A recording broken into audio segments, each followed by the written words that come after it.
Hello students, welcome back to my channel. कैसे हो आप सब? उम्मीद करती हूँ बेटा सभी अच्छे होंगे और अपना ख्याल भी रख रहे होंगे। तो बेटा आज हम करने जा रहे हैं अपनी वर्कशीट नंबर 21 7th क्लास के बच्चों के लिए। बेटा विज्ञान सब्जेक्ट की है और 11 तारीख की है। ओके, जिसमें बेटा आज हम मानव में पाचन तंत्र जो हम पढ़ रहे हैं, ठीक है, मनुष्यों में या फिर कह सकते हो जंतुओं में जो पोषण है बेटा, उसमें हम मानव में पाचन किस तरीके से होता है वो जान रहे हैं। ठीक है, तो बेटा स्टेप बाय स्टेप अच्छे से समझेंगे, आपकी डेली लाइफ से भी रिलेटेड है ये, इसको अच्छे से समझना और इस पर क्वेश्चन भी आते हैं। तो देखो चलिए स्टार्ट करते हैं। और अगर बेटा आपको मेरा समझाया पसंद आता है तो इसको लाइक शेयर जरूर कर दिया करो। ओके, और चैनल को सब्सक्राइब कर लिया करो। देखो बेटा यहाँ पर क्या है, बारी बारी से हम ये सारे पार्ट्स जानेंगे जो भी देखो ये हमें दिए गए हैं ना, यहाँ तक ये सब के बारे में बारी बारी से जानेंगे। सबसे पहले ये सोचना हम भोजन मुख से लेते हैं, तो देखो क्या होता है, मुख एवं मुख गुहिका। तो ये हमारा मुख होता है बेटा और ये मुख गुहिका होती है। भोजन का ग्रहण मुख द्वारा होता है और आहार को शरीर के अंदर लेने की क्रिया क्या कहलाती है? अंतर्ग्रहण। ये हम कर चुके थे, ठीक है, तो वो मुख द्वारा होता है। उसके बाद बेटा क्या आता है, उसके बाद आता है हमारा भोजन नली। ठीक है, ये भोजन यहाँ से क्या आता है, भोजन नली के अंदर आता है, या इसको ग्रसिका भी बोलते हैं। ठीक है, तो निगला हुआ भोजन ग्रास नली यानी कि ग्रसिका में जाता है और ग्रसिका की भित्ति के संकुचन से भोजन नीचे की ओर सरकता है। संकुचन मतलब सिकुड़ने से। तो जैसे जैसे ये सिकुड़ती रहती है बेटा, वैसे वैसे जैसे तुमने देखा होगा कभी छोटे जो जानवर होते हैं छिपकली वगैरह को, तो वो कैसे करते हैं, वो उसको सीधा निगलते हैं अपने भोजन को। तो ऐसे ही हमारा भोजन इस भोजन नली से निगलता हुआ नीचे जाता है। और ये निगलते कैसे हैं, आगे के भाग को सिकोड़ते जाते हैं। तो मतलब जैसे जैसे खाया उसको सिकोड़ते जाएंगे तो वो आगे सरकता चला जाएगा। ठीक है, उसके बाद बेटा वो भोजन कहाँ जाता है, निगलने के बाद वो बेटा देखो हमारा जाता है भोजन ग्रसिका से होते हुए अमाशय में। तो देखो अमाशय क्या होता है बेटा, अमाशय मोटी भित्ति वाली एक थैलीनुमा संरचना है। यह एक और ग्रसिका यानी कि ग्रास नली से खाद्य प्राप्त करता है। तो एक तरफ से तो ग्रास नलिका से खाद्य प्राप्त कर रहा है बेटा, मैं कलर चेंज कर लेती हूँ इसका। ठीक है, तो खाद्य पदार्थ प्राप्त कर रहा है बेटा इस नलिका से। उसके बाद क्या कर रहा है, दूसरी ओर शुद्रांत में खुलता है, और दूसरी ओर बेटा ये शुद्रांत में खुलता है, ये हमारी शुद्रांत है। ठीक है, उसके बाद अमाशय का आंतरिक स्तर यानी कि सतह, ठीक है, स्त्रावित करता है। फिर उसके बाद जो अमाशय की आंतरिक स्तर है वो क्या करता है, कुछ रस स्त्रावित करता है। जो इसकी आंतरिक ये सतह होती है बेटा चारों तरफ, ये क्या करती है, कुछ रस स्त्रावित करती है, पाचक रस, जिसमें क्या है, एक तो श्लेष्मल होता है, एक पाचक रस होता है, एक हाइड्रोक्लोरिक अम्ल होता है। ये तीनों इंपॉर्टेंट है बेटा, ये आपकी वर्कशीट पूरी, ये पाचक रस, ठीक है, ये 3 तरीके के होते हैं। तो देखो जो श्लेष्मल होता है वो क्या करता है, अमाशय के आंतरिक स्तर को सुरक्षा प्रदान करता है। तो जैसे बेटा देखो आपके देखा होगा आपकी मम्मी वगैरह सूट वगैरह सिलवाती हैं तो उसके नीचे क्या लगाती हैं, अस्तर वगैरह लगाती हैं, एक तह एक और परत लगा देती है। तो वो क्या करती है, उसको मजबूती प्रदान करती है, उसकी सुरक्षा करती है। इसी तरीके से श्लेष्मल क्या करता है, इसकी जो ये मतलब कि चारों तरफ की ये हैं दीवारें, इनकी सुरक्षा करता है। ठीक है, अब पाचक रस जो होता है बेटा वो क्या करता है, वो प्रोटीन को सरल पदार्थों में विघटित करता है। तो बेटा ये हम पढ़ चुके हैं अपने फर्स्ट चैप्टर में कि हमारा जो भोजन है, आप 6th क्लास में, कि हमारे भोजन के अंदर अलग अलग संघटक होते हैं, जैसे कार्बन, कार्बोहाइड्रेट, प्रोटीन, वसा, विटामिन, ये सारी चीज़ें होती हैं। तो जो हमारे भोजन के अंदर प्रोटीन होता है उसका पाचन कहाँ पर होता है, अमाशय के अंदर होता है। ठीक है, और उसको ये क्या करते हैं, सरल पदार्थों में तोड़ देते हैं। ठीक है, फिर हाइड्रोक्लोरिक अम्ल होता है बेटा, ये अम्ल अनेक ऐसे जीवाणुओं को नष्ट करता है जो भोजन के साथ वहाँ तक पहुँच जाते हैं। ठीक है, क्या क्या करता है बेटा, और जो हमारे शरीर में हम खाना खाते हैं तो कुछ बैक्टीरिया बेटा जीवाणु हमारे शरीर में भोजन के साथ चले जाते हैं, तो उनको नष्ट करने का कार्य करता है। एक तो ये, दूसरा साथ ही ये माध्यम को अम्लीय बनाता है। तो जो हमने भोजन खाया बेटा उसको ये कैसा बना देता है, माध्यम को अम्लीय, क्योंकि ये क्या एक अम्ल है, तो अम्ल की मात्रा ज़्यादा होती है अम्लीय हो जाएगा, जिससे क्या होगा, पाचक रसों को क्रिया करने में सहायता मिलेगी।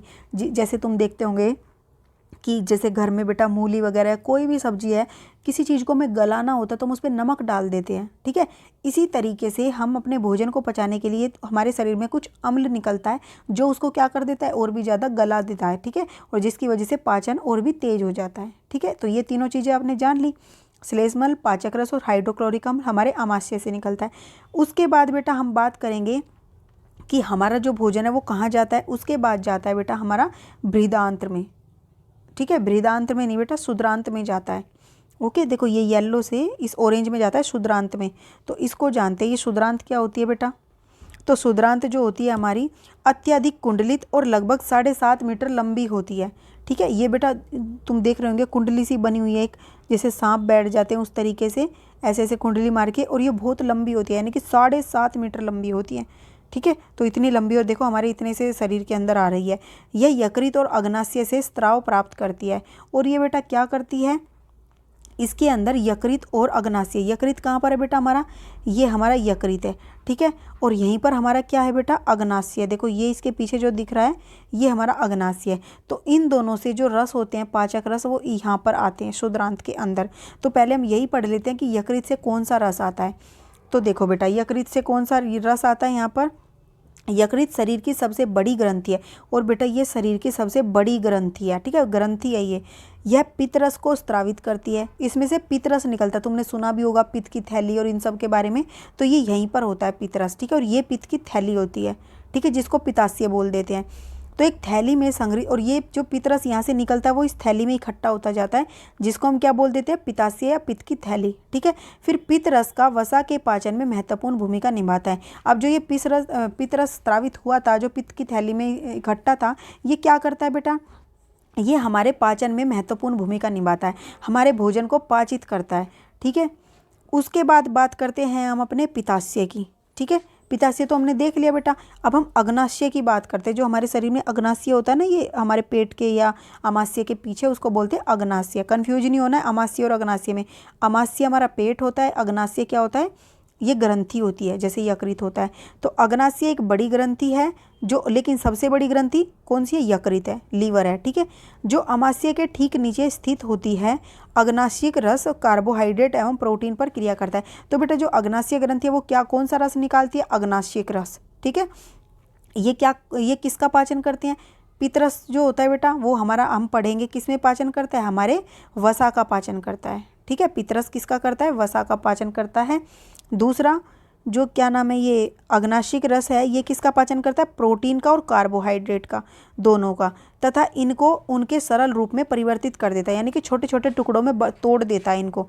ठीक है, फिर कार्बोहाइड्रेट का क्या है, सरल शर्करा जैसे कि ग्लूकोज। ठीक है, और वसा को वसा अम्ल एवं ग्लिसरॉल में बदल देता है। प्रोटीन को अमीनो अम्ल में बदल देता है। ठीक है, तो ये सारे रस किस किस को क्या क्या करते हैं, जो कार्बोहाइड्रेट होती है वो सरल शर्करा जैसे कि ग्लूकोज इसमें बदल जाती है, वसा जो होती है वो वसा अम्ल में, और ग्लिसरॉल जो होता है वो वसा अम्ल या ग्लिसरॉल में बदल जाता है, वसा। और बेटा प्रोटीन किस में, ये तीन चीज़ें, कार्बोहाइड्रेट, वसा और प्रोटीन अमीनो अम्ल में बदल जाता है। ओके, अब बेटा देखो आगे क्या है हमारी, हम अपनी क्षुद्रांत को कंप्लीट करते हैं। हमने यहाँ तक पढ़ी थी कि 7.5 मीटर लंबी होती है, इसमें यकृत और अग्नाशय से स्रावित रस प्राप्त करती है। इसकी भित्ति से भी कुछ रस स्रावित होता है। अब बेटा देखो औरों से तो वो ले ही रही थी, लेकिन इसकी भित्ति से भी खुद का कुछ रस स्रावित होता है, जो क्या करता है, पचे हुए भोजन का अवशोषण होकर क्षुद्रांत की भित्ति में रुधिर वाहिका में चला जाता है।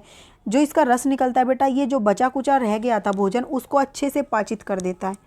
ठीक है, अब उसके बाद बेटा जो ये पचा हुआ भोजन था, अब उससे क्या हुआ, वो भी एक न्यूट्रिएंट्स के रूप में, पोषक तत्वों के रूप में तैयार हो चुका है। वहाँ से वो किसके द्वारा अवशोषित कर लिया जाता है, क्षुद्रांत की भित्ति में रुधिर वाहिकाओं में चला जाता है। तो जो क्षुद्रांत है बेटा, इसकी जो दीवारें हैं, इनमें क्या होती हैं, रुधिर वाहिकाएँ होती हैं। रुधिर वाहिकाएँ मतलब जिनमें रक्त बहता है, तो उनमें उनके द्वारा ये अवशोषित कर लिया जाता है। इस प्रकरण को क्या कहते हैं, अवशोषण कहते हैं बेटा। ठीक है, क्षुद्रांत की आंतरिक भित्ति पर अंगुली के समान की उभरी हुई संरचनाएं होती हैं। तो मान लो ये बेटा इसकी क्षुद्रांत की भित्ति है, ये दूसरी साइड, तो इसमें इस तरीके की उंगली नुमा संरचनाएं होती हैं बेटा। ये मैं बड़ा करके दिखा रही हूँ। ठीक है, इस तरीके की, जिससे क्या होता है बेटा, जो क्षुद्रांत का अंदर का हिस्सा है, ठीक है, ऐसे ही इधर से भी ऐसे, इस तरीके से इनमें ऐसे ये भित्ति होती है। ठीक है, क्षुद्रांत है ये, मान लो ये सारी।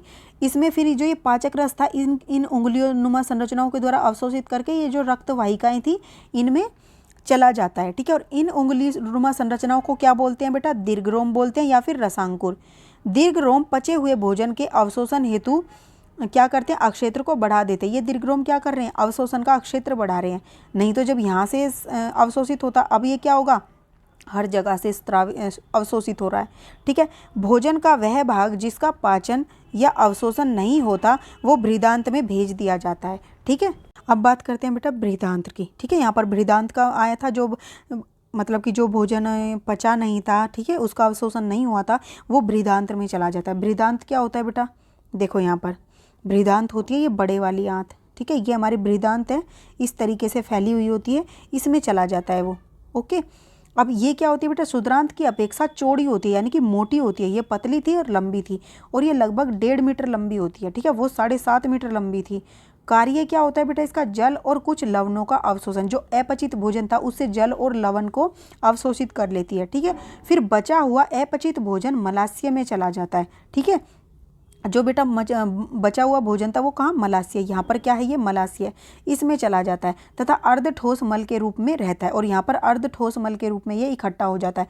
समय समय पर गुदा द्वारा यह मल बाहर निकाल दिया जाता है, जिसे हम क्या कह देते हैं, प्रक्रिया को निष्कासन। इस प्रक्रिया को क्या कह देते हैं बेटा, निष्कासन। जब क्या होता है, हम ये अपचित भोजन को शरीर से बाहर निकाल देते हैं। ओके, तो ये आपने पूरी प्रोसेस जानी बेटा। पाचन तंत्र में पहले क्या होता है कि हम भोजन को मुख से लेते हैं, फिर उसके बाद हमारी ग्रसिका में जाता है, फिर अमाशय में जाता है, अमाशय के बाद फिर क्या होता है, इसमें क्षुद्रांत में जाता है, फिर बृहदांत में जाता है, उसके बाद अपचित भोजन मलाशय में चला जाता है, और फिर समय समय पर निकाल दिया जाता है। और साथ में जो ये ग्रंथियाँ होती हैं यकृत और ये अग्नाशय, इनसे भी ये जो बृहदांत क्षुद्रांत होती है ये पाचक रस लेती है, ठीक है। अमाशय में प्रोटीन का पाचन होता है, क्षुद्रांत में इन तीनों का पाचन होता है, ठीक है। अग्नाशय रस कार्बोहाइड्रेट, वसा और प्रोटीन, इन तीनों को क्या कर देता है, इन तीनों का पाचन करता है। लेकिन कंप्लीट पाचन कहाँ पर होता है, क्षुद्रांत के अंदर होता है, ठीक है। अब बेटा इसके क्वेश्चन आंसर करते हैं। यकृत का क्या कार्य है, तो देखो बेटा यहाँ से लिखोगे आप यकृत का कार्य।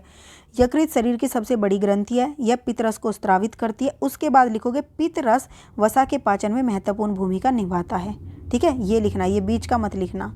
ओके, ये आपका फर्स्ट का हो जाएगा। फिर सेकंड क्वेश्चन बेटा, सेकंड क्वेश्चन है कि पाचन तंत्र के कौन से भाग द्वारा ये क्रियाएं संपादित होती हैं, तो कौन कौन सी, जीवाणु नष्ट करना और भोजन का संपूर्ण पाचन। तो देखो भोजन का संपूर्ण आप लिखोगे कि भोजन का संपूर्ण पाचन, आप देखो पहले ये बताती हूँ, जीवाणु नष्ट करना लिखो, ये लिखोगे जीवाणु नष्ट करना पाचन तंत्र के आमाशय में उपस्थित हाइड्रोक्लोरिक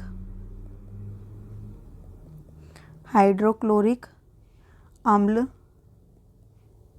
द्वारा होता है, ठीक है।